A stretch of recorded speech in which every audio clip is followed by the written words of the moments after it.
से फरार आरोपी गिरफ्तार। पुलिस के लिए सर दर्द बना था आरोपी। ट्रक पकड़कर बांग्लादेश भागने की तैयारी में था आरोपी। डिटेक्शन सेंटर नहीं होने से बांग्लादेशियों के हौसले बुलंद। नकेल कसने में जुटी है पुलिस। नमस्कार, मैं हूं अंजना और आप देख रहे हैं आजाद भारत समाचार। आइए शुरुआत करते हैं आज की खास खबर से। मुंबई के कुरार पुलिस स्टेशन की हिरासत से फरार बांग्लादेशी आरोपी को कुरार पुलिस ने दहीसर चेक नाका के पास से आधी रात धर दबोचा। आरोपी पुलिस को चकमा देकर ट्रक पकड़कर फरार होने की फिराक में था, लेकिन कुरार पुलिस की टीम ने लगातार तलाशी अभियान के दरमियान बांग्लादेशी आरोपी को पकड़ा, उसे कोर्ट में पेश किया, जहां कोर्ट ने आरोपी को पुनः बांग्लादेश भेजने के आदेश दे दिए हैं। दरअसल कुरार पुलिस स्टेशन की एटीसी टीम को जानकारी मिली थी कि कुरार की हद में कुछ बांग्लादेशी छुप कर रहते हैं। कुरार पुलिस ने जांच करते हुए बांग्लादेशी आरोपी को गिरफ्तार कर उसे कानूनी प्रक्रिया के तहत कोर्ट में पेश किया, जहां कोर्ट ने भारत में अवैध घुसपैठ करार देते हुए आरोपी को 6 महीने की कारावास की सजा सुनाई। आरोपी 6 महीने तक जेल में रहा। सजा काटने के बाद एक बार फिर कानूनी प्रक्रिया के तहत आरोपी बांग्लादेशी को उसके राज्य में भेजने को कहा है। इसी नियम के तहत कुरार पुलिस को आरोपी को उसके राज्य बांग्लादेशी छोड़ने की प्रक्रिया चल रही थी। तभी 13 जून को आरोपी मौका देखकर पुलिस को चकमा देकर फरार हो गया, जबकि कुरार पुलिस स्टेशन के स्टाफ ने 11 मई से लेकर 13 जून तक आरोपी को खाने, रहने, दवा, इलाज, उनके हर व्यवस्था का इंतजाम कर उन्हें परिवार की तरह साथ रखा। लेकिन बेवफा बांग्लादेशी को शायद कुरार पुलिस की मेहमान नवाजी अच्छी नहीं लगी और वह चकमा देकर फरार हो गया। आरोपी के फरार होने की सूचना मिलते ही कुरार पुलिस के पैर के नीचे से जमीन खिसक गई। एक तरफ नौकरी जाने का खतरा, दूसरी तरफ लापरवाही बरतने का आरोप बेहद हैरान करने लगा।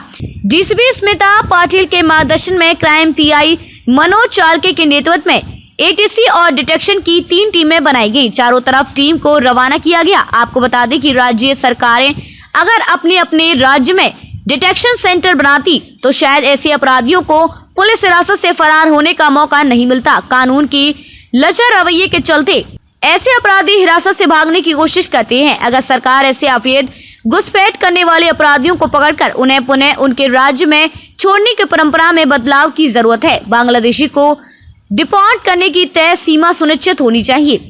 सजा के बाद उन्हें पुलिस कस्टडी के बजाय आरोपी को दूसरे सुरक्षा एजेंसी को सौंप देना चाहिए, जिससे पुलिस का रूटीन वर्क प्रभावित नहीं होने चाहिए।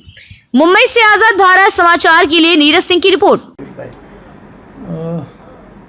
नवंबर 2022 में हमारे एटीसी टीम ने एक बांग्लादेशी को अपने इन्फॉर्मर के थ्रू जो मालूमात मिली थी, वो जानकारी के इसके अवसर पे हमने उसको पकड़ा था और उसको हमने अरेस्ट करके जेल में डाल दिया था। कोर्ट में भी उसका गुनाह साबित हो गया था, उसको सज़ा हुई थी। सज़ा अपनी 5-6 महीने की सज़ा भुगतने के बाद वो 11/5 को, पिछले महीने 11/5 को उसकी सज़ा ख़त्म हुई और वो वापस उसको डिपोर्ट करना था बांग्लादेश में, इसलिए उसको वापस पुलिस स्टेशन के कस्टडी में दिया गया और हम उसको डिपोर्ट करने तक पुलिस स्टेशन में रिस्ट्रिक्शन ऑर्डर के साथ उसको संभाल रहे थे। एक 12 तारीख को, मतलब इस महीने के 12 तारीख को वो शाम के वक्त हमारे जो स्टाफ था, जो उनको उसकी देखभाल कर रहा था, निगरानी कर रहा था, उनको चकमा दे के वो भाग गया। तो भागने के बाद तुरंत जैसे हमको पता चला, हमने हमारे डिटेक्शन टीम, हमारी एटीसी टीम, हमारी गुंडा टीम, हमने सबको एक्टिवेट करके बांग्लादेश की तरफ जाने वाली सब Howrah express, CST, Dadar, Panvel, Bhusawal junction, यहाँ पे हमने अपनी सब टीम भेज दी। उसी तरह से वो जो बांग्लादेशी नागरिक था, उसकी कुछ पहचान वाले दोस्त वगैरह मीरा रोड, वसई, विरार, भाईंदर इस एरिया में रहने वाले थे, तो उसके बारे में भी हमको थोड़ी मालूमात मिली थी। वैसे हमने सब लोगों को उधर, अपने स्टाफ को उधर ही भेज दिया था और भेजने के बाद हम लगातार कोशिश कर रहे थे कि हम उसको ढूंढें। उसी दौरान हमको कल रात को पता चला कि हमारे इस कोशिशों की वजह से उस बांग्लादेशी आरोपी का बाहर जाने के सब रास्ते बंद हो गए थे, इसलिए वो कल रात बाय रोड जो बाहर की तरफ, पश्चिम बंगाल की तरफ जो बड़े बड़े ट्रक वगैरह जाते हैं, कंटेनर जाते हैं, उसी किसी की मदद से उसमें एंट्री करके उनके साथ वो भागने की करार में था।